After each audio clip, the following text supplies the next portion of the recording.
Canada's retirees are being hit by a shocking deeming rate disaster that's quietly cutting into pension expectations and reshaping retirement income in ways most people don't even notice yet. And what you're about to hear could completely change how you see your future savings. Stay until the end because we're breaking down what's really happening, who is affected, and what it could mean for every retiree in Canada. And if you want fast, clear updates on Canada pension changes without the confusion, subscribe now. This channel is dedicated to exposing what's really going on with Canadian retirement systems before it impacts you. Imagine spending your entire working life doing everything right. You got a job. You paid your taxes, you put money into your RRSP every single year, and you told yourself that one day when the time finally came, you would be okay. You would be comfortable, you had saved, you had planned, and retirement was going to be your reward. Now imagine sitting at a kitchen table in your late 60s, staring at a government letter and realizing that the very act of saving, the discipline you exercised for 40 years, inda bi kabapti tati tapuati nekapati rapti arati itste tampiarpot is now being used against you, not by a scammer, not by a bad investment, but by the system itself. That is the deeming rate disaster unfolding across Canada right now, and it is quietly destroying the retirement dreams of hundreds of thousands of seniors who never saw it coming. Let's start at the beginning, because to understand this disaster, you first need to understand how Canada's retirement income system actually works. And RT, R&D, not how the brochures describe it, but how it functions in real life when the money starts flowing. The foundation of retirement income for most Canadians rests on three government pillars. There's the Canada Pension Plan, or CPP, which pays you back based on what you contributed during your working years. There's Old Age Security, or OS, which is a flat monthly benefit available to most Canadians aged 65 and older based on how long you've lived in the country. And then there's the Guaranteed Income Supplement, the GS, which is an additional non-taxable payment designed specifically for seniors with low incomes.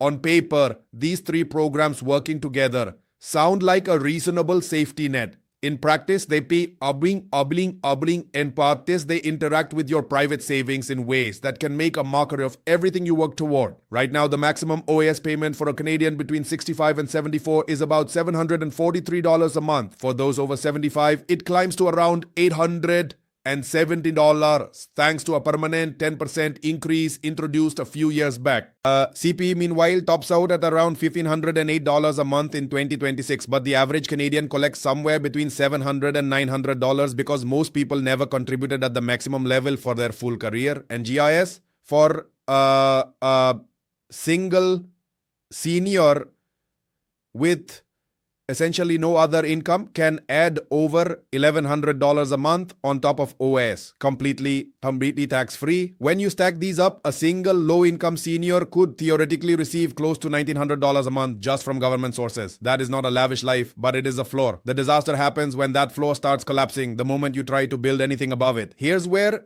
the so-called deeming problem begins to take shape. The GIS is what experts call income tested, which is a bureaucratic way of saying that for every dollar of other income you have, the government takes away 50 cents of your GIS. Not a little, not gently. 50 cents on the dollar. That creates what financial planners call an effective marginal tax rate. And for low-income seniors, that rate can rocket past 70% once you layer provincial taxes on top of the GIS clawback. Think about what that means. You pull $10,000 out of your RRIF, the retirement account you've been building for decades, and your GIS shrinks by $5,000. Then you owe income tax on that $10,000. By the time the dust settles, a low income Ontario senior could be keeping less than 30 cents of every dollar they draw from their own savings. They would have been better off leaving that money sitting in the account and receiving their full GIS instead. The scale of this issue becomes even more alarming when you understand who it hits. This isn't a problem for wealthy retirees. This isn't a problem for the senior who retired from a career in finance with a defined benefit pension and a 7-figure RRSP. This is hitting the nurse, the truck driver, the small business owner, the factory worker, the people who did what financial advisors told them to do, who contributed to their RRSPs during their working years to get the tax deduction, who were never wealthy enough to max out a TFSA alongside their RRSP, and who now find themselves caught in a machine they didn't know existed. These are middle Canada retirees, and they are being ground up by the interaction between programs that were never properly designed to work together. Let's talk about the RRIF trap specifically, because this is the mechanism at the heart of so much of the pain. When you turn 71 in Canada, the CRA requires you to convert your RRSP into a registered retirement income fund, a RRIF. And once you have a RRIF, you are required to withdraw a minimum percentage of the balance every single year, whether you need the money or not. At age 72, that mandatory minimum starts at about 5.4% of your balance. By the time you're 80, it's pushing 7%. By 90, it's close to 12. This is by design. The government wants to tax that money during your lifetime because every dollar in your RRSP is deferred tax revenue that Ottawa is owed. Fair enough, in theory. The problem is that those forced withdrawals stack on top of your CPP, on top of your OAS, and can push your total reported income far beyond thresholds you never intended to cross. Consider a retiree, let's call him David, who retired at 65 with $300,000 in his RRSP, a modest CPP of about $900 a month, and full OAS. By the time David converts to a RRIF at 71 and starts mandatory withdrawals, his forced withdrawal might be $16,000 or $17,000 a year. Add his CPP and OS, and David's total reported income is already approaching $50,000, above the threshold where GIS begins clawing back. If David is a single senior and had hoped to rely on GIS as part of his income floor, those RIF withdrawals are effectively worth only half of what the account statement says, because the other half is being consumed by the GIS reduction. And unlike a tax, which at least funds services David might use, the GIS reduction is simply money that disappears from his household. He gets no service, he gets no benefit, he just gets less. Now layer on the OAS clawback for middle-income seniors, and you see the system squeezing retirees from both directions simultaneously.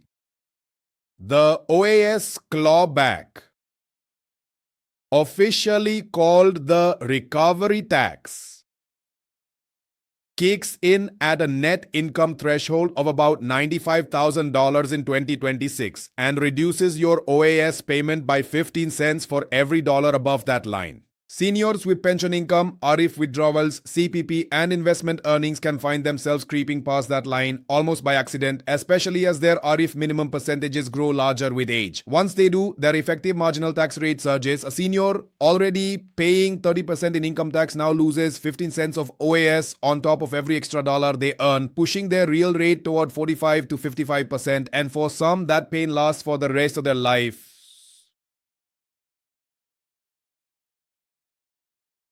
The mandatory RRIF withdrawals don't stop growing. Then the cruelest part of all this is that the government's deeming mechanism, the way it counts your income for the purposes of GIS and OAS, does not care whether you actually needed that money or benefited from withdrawing it. The tax code has deemed that your RRIF withdrawal is income, full stop. It doesn't matter that you were forced to take it by CRA's own mandatory withdrawal rules. It doesn't matter that you reinvested it straight into a savings account because you didn't need it yet. The system counts it, your GS falls, your clawback rises, and your retirement standard of living shrinks. All because a rule made by one part of the government is undermining a benefit paid by another part of the government. It is a bureaucratic left hand not knowing or or not caring what the right hand is doing. And there is another layer to this problem that rarely gets discussed openly. The dividend gross up trap. When retirees hold dividend-paying stocks in a non-registered account, which millions of Canadians do because it was considered good, responsible investing, eligible Canadian dividends are grossed up by 38% for tax purposes. That means if you receive $10,000 in actual dividend income, the government reports your income as $13,800. That inflated number is what gets counted toward the OAS clawback threshold and the GS income test. A senior who thinks they're earning comfortably below the clawback line can find themselves above it purely because of how the tax code inflates their dividend income on paper. They receive $10,000 in cash. The government says they receive $13,800, and that $3,800 phantom income is enough to trigger real clawbacks on real government benefits. they are losing in real life. By now, you might be asking, how did we get here? The honest answer is that Canada's retirement income programs were designed in different eras by different governments with different goals, and they were never properly synchronized. CPP was introduced in 1965. OAS goes back even further. GIS was added as an afterthought in 1967 to address seniors who fell through the cracks of those earlier programs. The RRSP, which didn't exist in the early days of OAS planning, has grown into the primary private savings vehicle for tens of millions of Canadians. The TFSA wasn't introduced until 2009. These programs were built on different foundations, governed by different rules, and indexed to different things. The fact that the RRIF mandatory withdrawal, itself a product of CRA's own tax rules, can reduce a low-income senior's GIS by 50 cents per dollar is not a feature. It's a bug. It's a gap in the system that has never been properly closed, and it is widening every year as more baby boomers retire and more RRSP balances mature into mandatory RRIF withdrawals that nobody fully planned for. There is, to be clear, some mighty, some late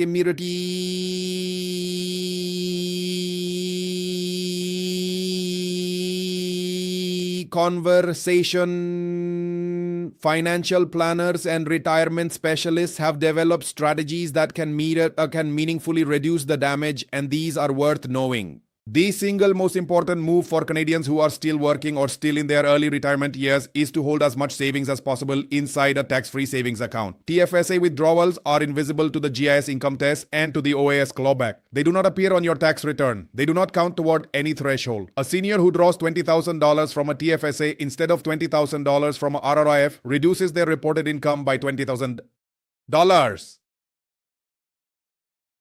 Potentially preserving thousands of dollars in annual GIS that would otherwise evaporate. The difference over a 20-year retirement can easily exceed $100,000 in cumulative income. That is not a small number. That is life-changing money for a modest income retiree. Another strategy that has gained significant attention is the so-called RRSP meltdown, deliberately drawing down your RRSP between the ages of 60 and 70 before CPP and OAS are both flowing and before mandatory RRIF conversion forces your hand. By taking control later withdrawals in the Istian Kundi in years when your income is lower. You pay tax at a manageable rate, reduce the future RRIF balance that mandatory minimums will be calculated on, and preserve room to stay below the clawback and GIS threshold for the rest of your life. It requires discipline and planning. It requires ignoring the instinct to let that RRSP keep growing tax-free. But for many Canadians, it is the single most effective tool available for protecting retirement income in a data. In den akandaranandadana tatadi tadadata outsati dati kariba tadi laupakti the chati tati ron tati patia tati the pension atis the pension income splitting is another mechanism that couples can use. If one spouse has a higher income that is triggering OAS clawback, they can allocate up to 50% of eligible pension income to the lower income spouse, reducing the high earners' reported income below the threshold while the lower earners' income stays well within safe territory. No money physically changes hands.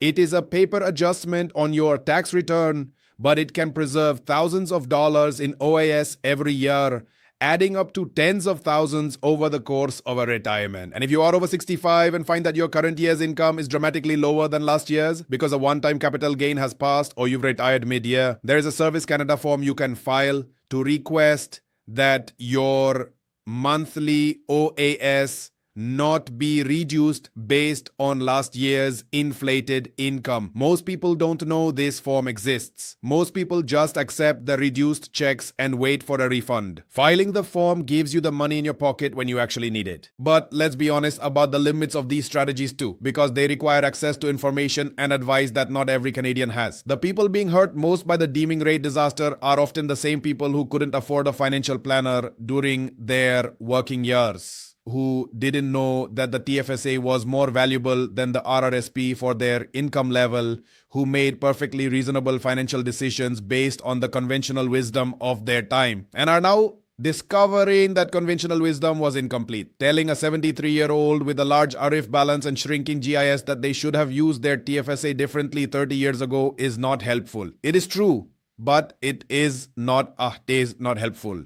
What would be helpful is systemic reform, specifically a recognition by the federal government that the interaction between mandatory RF withdrawals and GIS clawback is punishing the exact behavior the government spent decades encouraging. There is a growing chorus of voices in the financial planning community, in academic research, and even in some corners of parliament calling for the GIS income test to be reformed so that mandatory RRIF minimums are excluded or at least partially sheltered from the clawback calculation. The argument is straightforward. If a senior is being forced by CRA rules to take a withdrawal they don't need and didn't choose, counting that withdrawal against their GIS is double punishment. They didn't ask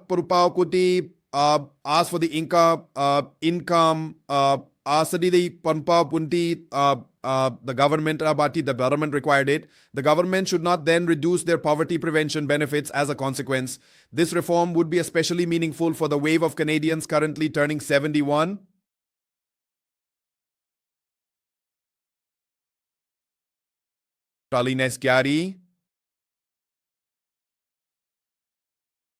The baby boom generation, the largest cohort in Canadian history, now entering mandatory RRIF territory, whether they are ready or not.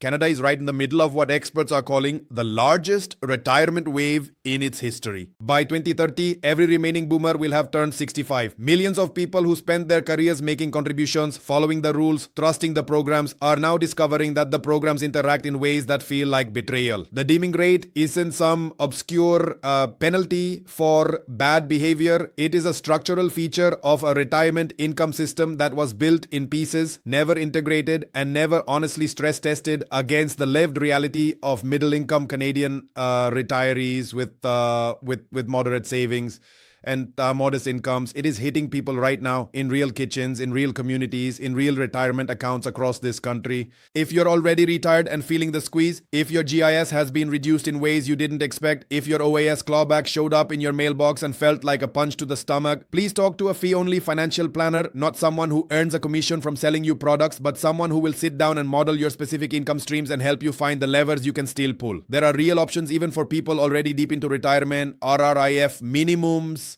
can sometimes be calculated using a younger spouse's age. TFSA contribution room may still be available. Capital gains can sometimes be timed. Pension splitting can be applied going forward. And if you are still working, still in your 50s or early 60s, watching this and thinking, this doesn't apply to me yet, A's, RB's, Batabi, RT's, D's, RT's, RTPRP's, please understand that the choices you make right now will determine whether this disaster is yours in 10 years. Every dollar you put into a TFSA today is a dollar that will never trigger a GIS clawback or an OAS recovery tax. Every dollar you thoughtfully withdraw from your RRSP in a low-income year between retirement and age 71 is a dollar you are rescuing from mandatory RRIF territory later.